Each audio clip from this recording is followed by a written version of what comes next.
আসসালামু আলাইকুম প্রিয় ভিউয়ার্স, আমি আজকে আপনাদের সাথে শেয়ার করব ভীষণ মজার থানকুনি পাতার ভর্তা রেসিপি। আশা করি রেসিপিটি আপনাদের কাছে ভালো লাগবে। তো চলুন দেখে নিই থানকুনি পাতার ভর্তা করতে কী লাগছে পুরো প্রস্তুত প্রণালী। এখানে থানকুনি পাতা নিয়েছি আমি অনেকগুলো। তো পাতাগুলো কিন্তু ভালোভাবে ধুয়ে নিতে হবে। প্রথমে পাতাগুলোর যে জড় থাকে মানে নিচে দিয়ে গুঁড়াটা সেটা ফেলে দিয়ে তারপরে এখানে পাতাগুলো আমি নিয়েছি। তো এই পাতাগুলো ভালোভাবে অবশ্যই ধুয়ে নেবেন, তারপর পানিটা ঝরিয়ে নিতে হবে। আর যারা পাতাটা চেনেন না তারা একটু ভালো করে লক্ষ্য করলে চিনতে পারবেন। নাপা শাক আর থানকুনি পাতা কিন্তু দেখতে কিছুটা একই রকম, কিন্তু দুইটা কিন্তু দুই রকম শাক। এই থানকুনি পাতাটা কিন্তু আমাদের স্বাস্থ্যের জন্য অনেক উপকারী, এটা আমরা সবাই কম বেশি জানি। তো ভর্তাটা করার জন্য এখানে আমি শিলপাটায় ভর্তাটা করছি। এখানে 2টা কাঁচা মরিচ আর 2টা শুকনা মরিচ নিয়েছি, সাথে লবণ দিয়ে দিয়েছি পরিমাণ মতো, শুকনা মরিচ আর কাঁচা মরিচগুলো বাড়তে সুবিধার জন্য। তো আপনারা চাইলে শিলপাটার জায়গায় ব্লেন্ডারেও ভর্তাটা করতে পারেন, কিন্তু শিলপাটায় ভর্তা করলে কিন্তু খেতে বেশি ভালো লাগে। এখানে দিয়ে দিচ্ছি বড় সাইজের রসুনের একটা কোয়া, আর এই রসুনের কোয়াটা দিলে খেতে বেশি মজার হবে ভর্তাটা। অবশ্যই রসুন কোয়াটা দিবেন, আর রসুন কোয়াটা আমাদের পেটের জন্য অনেক ভালো। রসুন থানকুনি পাতাও আমাদের পেটের জন্য অনেক ভালো, রসুনও কিন্তু পেটের জন্য অনেক ভালো। তো আমি তারপর রসুন কোয়াটা বাটার পর এখন থানকুনি পাতাগুলো বেটে নিচ্ছি।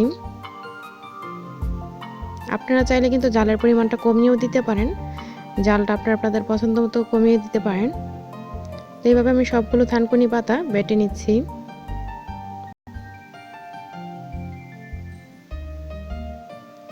থানকুনি পাতা বাটা হওয়ার পর এখন এখানে একটা মিডিয়াম সাইজের পেঁয়াজ দিয়ে দিলাম, এরকম ছোট ছোট টুকরা করে। তারপর পেঁয়াজগুলো আদা ছেঁচা করে নিব, একদম মিহি করে কিন্তু বাটবো না, এরকম করে আদা ছেঁচা করে তারপর সব কিছু একসাথে মিশিয়ে, পেঁয়াজ রসুন মরিচ সব কিছু একসাথে মিশিয়ে আবার একটা বাটা দিয়ে দিচ্ছি। সব কিছু ভালোভাবে, পেঁয়াজটা যাতে মিহি না হয় সেটা খেয়াল রাখবেন। তো এই যে দেখুন ভর্তা কিন্তু হয়ে গিয়েছে, আর ভর্তাটা কত সবুজ দেখে তো বুঝতে পারছেন। তো এই পাতার ভর্তা কিন্তু গরম ভাতের সাথে খেতে ভীষণ ভালো লাগে।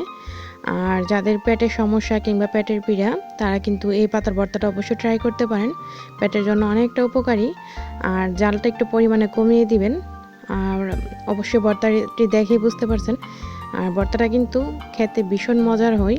আশা করি রেসিপিটি আপনাদের কাছে ভালো লেগেছে। যদি ভালো লাগে একটা লাইক দিবেন, আমার চ্যানেলটি প্লিজ সাবস্ক্রাইব করবেন।